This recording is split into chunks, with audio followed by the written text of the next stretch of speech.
O livro de Jonas, uma história subversiva sobre um profeta rebelde que odeia a Deus por amar os seus inimigos. Jonas é diferente dos profetas do Antigo Testamento porque, tipicamente, eles são coleções das palavras de Deus que foram faladas através do profeta. Mas este livro não se concentra nas palavras do profeta. Pelo contrário, é uma história sobre um profeta realmente mau e desagradável. Jonas aparece apenas uma outra vez no Antigo Testamento. É durante o reinado de Jeroboão II, um dos piores reis de Israel. E Jonas profetizou em seu favor, prometendo que venceria uma batalha que recuperaria todo esse território na fronteira norte de Israel. É importante saber que o profeta Amós também confrontou Jeroboão, e através dele, Deus reverteu especificamente a profecia de Jonas, prometendo que Jeroboão perderia todos esses territórios, porque ele era um rei terrível. Então, antes mesmo da história de Jonas começar, suspeitamos do caráter dele. O livro de Jonas tem um belo conceito com todo esse emparelhamento e simetria literária. Então, você tem os capítulos 1 e 3 contando a história do encontro de Jonas com não-israelitas. Primeiro com alguns marinheiros e depois com os inimigos que Jonas odiava, os ninivitas. E cada parte mostra um contraste cômico entre o egoísmo de Jonas e a humildade e arrependimento dos pagãos. Os capítulos 2 e 4 contêm orações de Jonas. Uma é uma oração de arrependimento. E a outra é uma oração onde Jonas ataca a Deus por ele ser muito bom. Agora, esse conceito cuidadoso do livro é acompanhado por um estilo realmente único de narração. A história está cheia de todos esses personagens estereotipados que, ironicamente, fazem exatamente o oposto do que você acha que eles fariam. Então, você tem o profeta, o homem de Deus, que se rebela e odeia o seu próprio Deus. Você tem os marinheiros, que são supostamente imorais, mas, na verdade, eles têm corações suaves e arrependidos e se voltam para Deus em humildade. Você tem o rei do império mais poderoso e sanguinário do planeta, e ele se humilha diante de Deus por causa do sermão de 5 palavras de Jonas, e até as vacas do rei se arrependem. Esse tipo de história se encaixa no que hoje chamaríamos de sátira. Essas são histórias sobre figuras conhecidas que são colocadas em circunstâncias extremas. E elas usam humor e ironia para criticar a sua estupidez e as suas falhas de caráter. Vamos nos aprofundar e ver como todas essas peças se encaixam. A história começa quando Deus fala com Jonas e o encarrega de pregar contra o mal e a injustiça em Nínive, a capital do Império Assírio, o inimigo cruel de Israel. Mas, em vez de ir para o leste, para Nínive, Jonas vai na direção oposta, entrando em um navio que vai para tão longe quanto possível, para Tarsis. Agora, a grande questão aqui é, por que Jonas foge? Ele está com medo? Será que ele simplesmente não gosta de ninivitas e não foi nos dito ainda?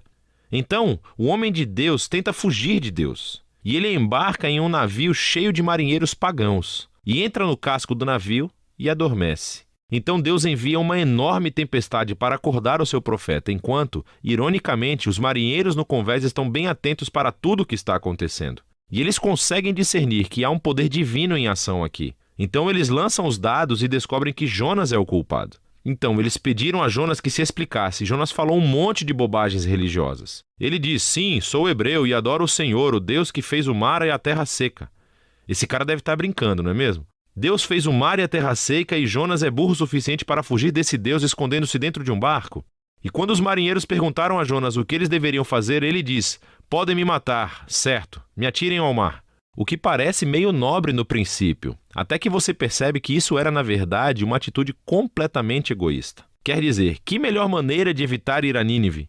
Então ele coloca o seu sangue nas mãos de marinheiros inocentes, tentando forçá-los a matá-lo.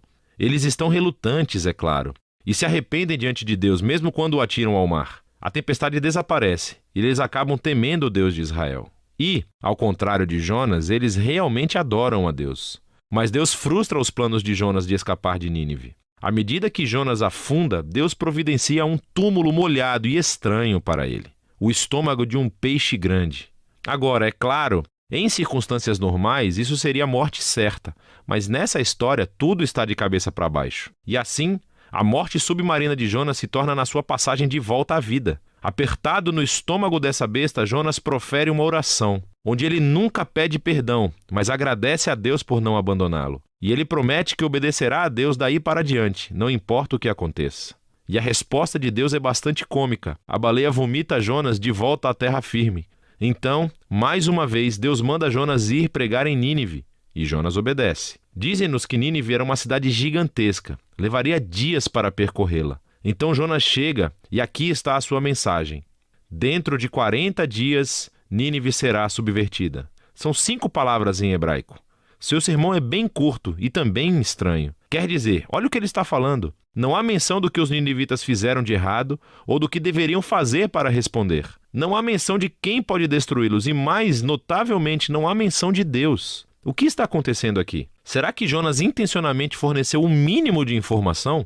É como se ele estivesse tentando sabotar a sua própria mensagem ou garantir a destruição de Nínive. Simplesmente não há qualquer esforço por parte de Jonas aqui. Quaisquer que sejam seus motivos, o plano não funciona. Porque tão logo ele profere esse sermão de 5 palavras, o rei de Nínive, toda a cidade, incluindo todas as suas vacas, se arrepende, com tristeza e pesar. Então, pela segunda vez, esses pagãos malvados se mostram mais receptivos do que o próprio profeta de Deus. Então Deus perdoa os ninivitas e não destrói a cidade. Ora, aqui está a parte brilhante da história. A última palavra do sermão curto de Jonas, subvertido, significa exatamente isso, virado. E pode se referir a uma cidade sendo derrubada ou destruída, como Sodoma ou Gomorra. Mas também pode ser usado para falar de algo que é transformado, como invertido e transformado na direção oposta. E assim, comicamente, as palavras de Jonas se tornam realidade, mas não da maneira que ele pretendia. Nínive foi subvertida quando os inimigos de Jonas se arrependem e encontram a misericórdia de Deus. O capítulo final encaixa todas as peças. Jonas está furioso e profere a sua segunda oração. Primeiro ele diz a Deus por que ele fugiu, lá no capítulo 1. Não foi porque ele estava com medo. Pelo contrário, era porque ele sabia que Deus era muito misericordioso. E isso é ótimo. Jonas realmente cita a própria descrição que Deus faz de si mesmo no livro de Êxodo e a joga na cara de Deus como um insulto. Ele diz que sabia que Deus é compassivo e que encontraria um meio de perdoar esses ninivitas horríveis. Dá para ouvir o desgosto na voz de Jonas. Jonas então interrompe a conversa e ora para que Deus o mate ali mesmo. Ele prefere morrer do que viver com um Deus que perdoa os seus inimigos.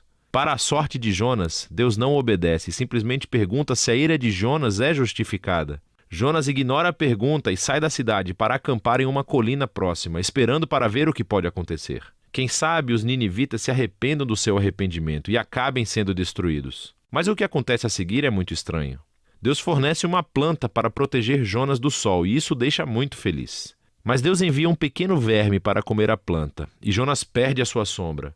E no calor do sol, Jonas novamente pede a Deus para que o mate. Assim Deus pergunta a Jonas novamente se a sua raiva é justificada. E Jonas resmunga: absolutamente, agora me deixe morrer. E essas são as últimas palavras de Jonas na história do livro. As palavras finais de Deus são o que conclui o livro. Ele diz que esse incidente todo com a videira foi uma tentativa de chegar a Jonas, certo? Jonas ficou todo preocupado e sentimental por causa da vida dessa videira, que ele usufrui somente por um dia. E Deus perguntou a Jonas: os humanos não são um pouco mais valiosos do que as videiras? Não é correto que Deus possa sentir o mesmo tipo de emoção e preocupação pela cidade de Nínive, que está cheia de milhares de pessoas que se perderam no caminho e que também perderam suas vacas?